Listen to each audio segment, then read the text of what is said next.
Et c'est parti pour une nouvelle vidéo de pronostic foot. Ici, c'est Dams Prono. Bienvenue à toi si tu es nouvelle ou nouveau. Et sache qu'ici, tout est gratuit sur mon espace YouTube, sauf bien sûr sur les groupes privés où là, les abonnements à partir de 4,99 € par mois, c'est simple. C'est pour avoir des pronostics tous les jours. En attendant, moi, je partage ma passion des paris sportifs ici à travers les vidéos. Si tu veux en savoir plus et savoir vraiment quelles sont mes ambitions, etc., je t'invite à aller voir donc mon site damsprono.com. Et comme d'habitude, les amis, je compte sur votre soutien à travers les pouces. Bon, aujourd'hui les amis, on a de quoi analyser. Alors c'est vrai que certaines vidéos, je donne peu de pronostics, je parle un petit peu et en déplaît certains. Je suis navré pour vous les amis. Moi sur ma chaîne, je fais ce que je veux, ce que bon me semble et je prends beaucoup de plaisir. Si certains ne sont pas contents, voilà, vous n'êtes pas obligé de suivre mes vidéos, mes pronostics et vous n'êtes pas obligé de regarder jusqu'à la fin si vous voulez pas. En attendant, aujourd'hui les amis, on reprend enfin les vraiment 10 pronostics Liga. C'est vraiment la vidéo spéciale que je fais pour chaque journée de championnat. Et oui, la première journée, je n'ai pas pu le faire parce que j'étais malade. D'ailleurs, je pense que ça s'entend encore. Je suis un petit peu malade. C'est insupportable. Voilà, ça fait à peu près 10 jours que je suis malade presque tous les jours. Je crois que j'ai eu 2-3 jours de répit. Et puis, boum, c'est retombé encore. Pourtant, voilà, des infusions, des médicaments, du repos, etc., etc., plein de choses. Et voilà, quand ça veut pas, ça veut pas. Bon, les amis, avant de parler des grosses affiches et des gros matchs, je tiens à préciser quelque chose d'important. Pourquoi je ne poste plus du tout sur Instagram, par exemple? C'est parce que je fais tout simplement une pause de paris sportifs. Je l'ai annoncé au mois de juin que j'allais arrêter un bon moment. Je ne sais pas jusqu'à quand.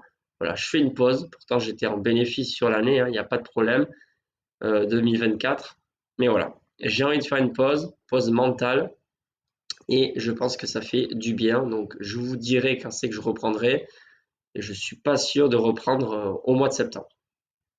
Allez, on va démarrer avec la journée du vendredi 23.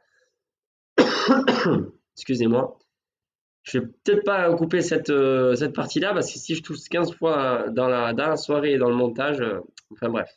Vendredi 23 août, les amis. On va commencer avec Celta face à Valence. Je trouve franchement que c'est une rencontre qui est vraiment super sympa, mais vraiment pas facile à pronostiquer. Et sur ce match-là, je vais partir sur un pronostic que je n'utilise pas trop d'habitude.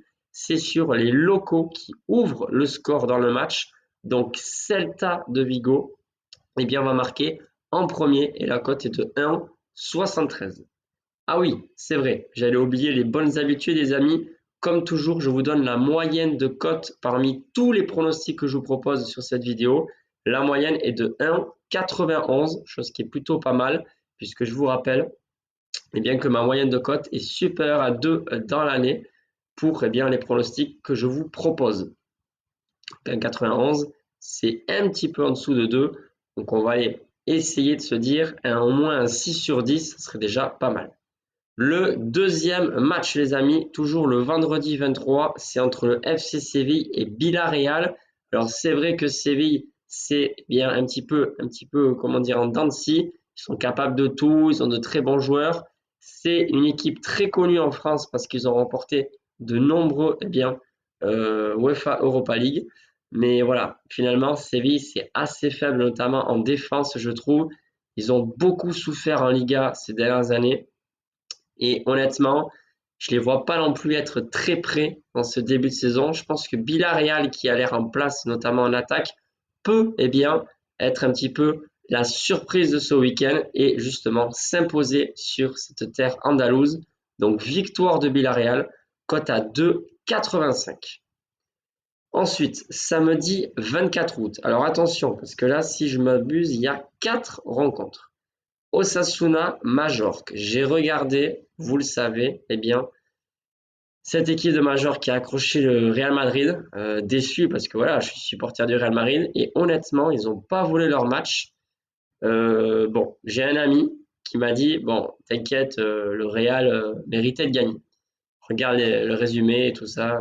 Bon, et parce que j'ai pas pu voir le match finalement.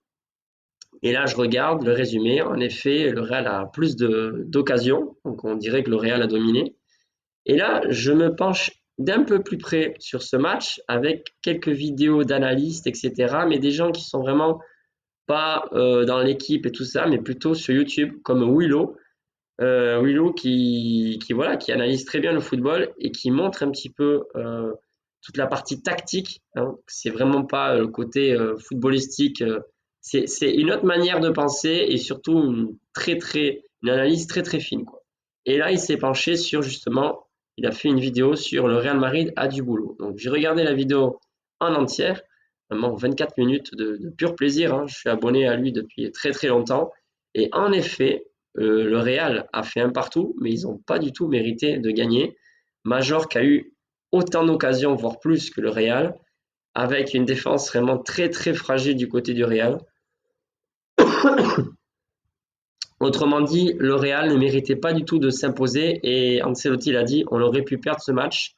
Donc moi, ça me fait un peu peur. J'ai pas encore pris la température du Real Madrid. Dimanche, je serai heureusement devant mon canapé pour les voir jouer face à Valladolid, même si c'est peut-être pas le match le plus compliqué de la saison. Mais voilà, j'ai peur et je me dis pour l'instant, en tout cas, on n'est pas en place, même si j'ai vraiment confiance en Ancelotti et le Real pour remporter la Liga une fois de plus. Enfin bref, tout ça pour dire que Majorque, je ne les vois pas perdre à Pamplune. Osasuna m'a déçu face à Leganés la première journée.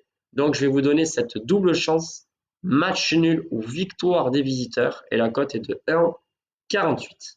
Ensuite, Barcelone qui reçoit l'Athletic Bilbao. Attention, gros match. Non, je vais pas le voir parce que justement, je serai avec un ami. Enfin, normalement, c'est à 19h, il me semble. L'Athletic Bilbao, vous avez sûrement vu ma vidéo précédente. J'étais au stade à San Mamés et honnêtement, ils m'ont beaucoup déçu, beaucoup d'erreurs défensives. On sent que c'est le début de saison, certes, mais voilà, il y a des collections qui doivent se créer.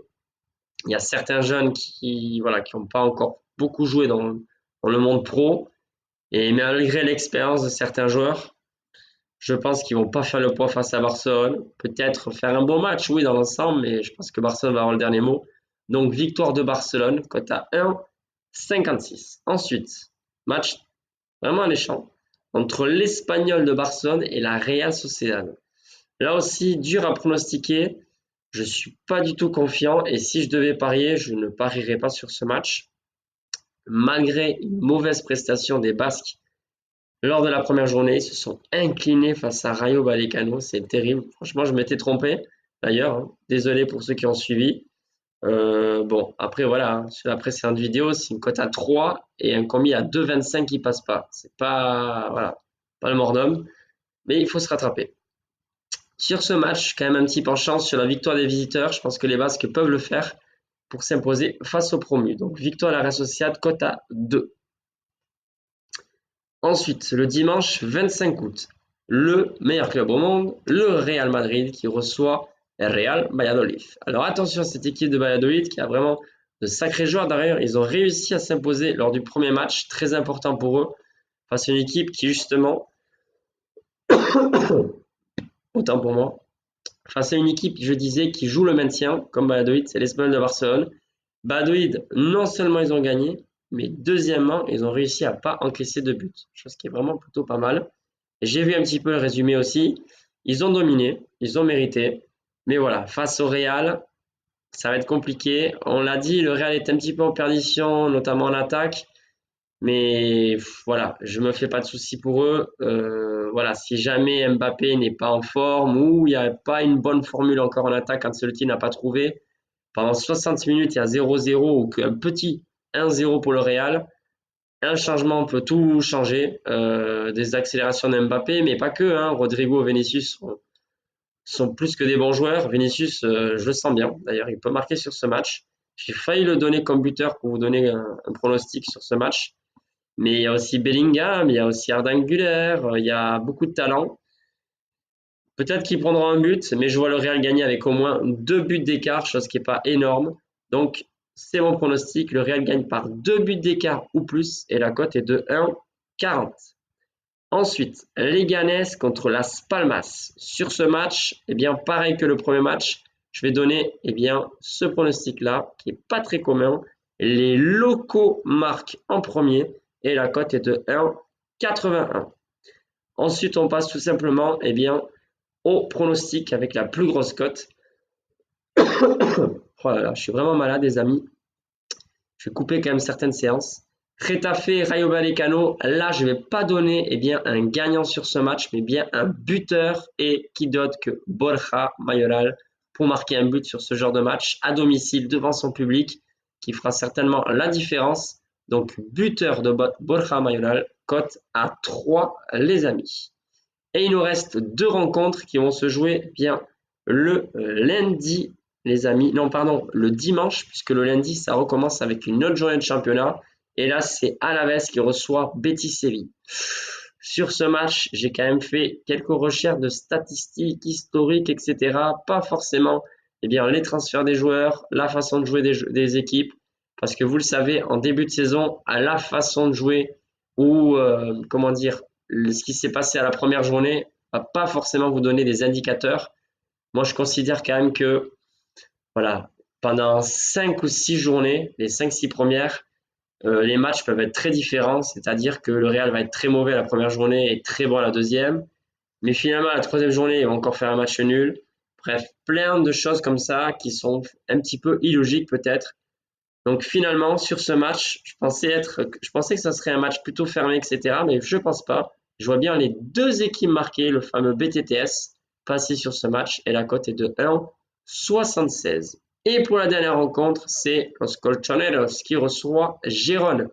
Je pense que Gérone va avoir plus de difficultés bien que l'an passé et je vois l'Atlético Madrid s'imposer pour la première fois de la saison après leur match nul face à Villarreal à domicile et la cote est de 1,55. Voilà les amis pour les 10 pronostics Liga de Dams Prono. J'espère qu'on fera au moins 6 sur 10 et bien sûr je vous souhaite très bonne chance avec vos paris sportifs. Vous pouvez mettre ici en commentaire ce que vous allez parier d'ailleurs et je vous répondrai avec plaisir. À la Madrid, bon week-end à toutes et à tous et je vous dis à la prochaine. Bye les amis.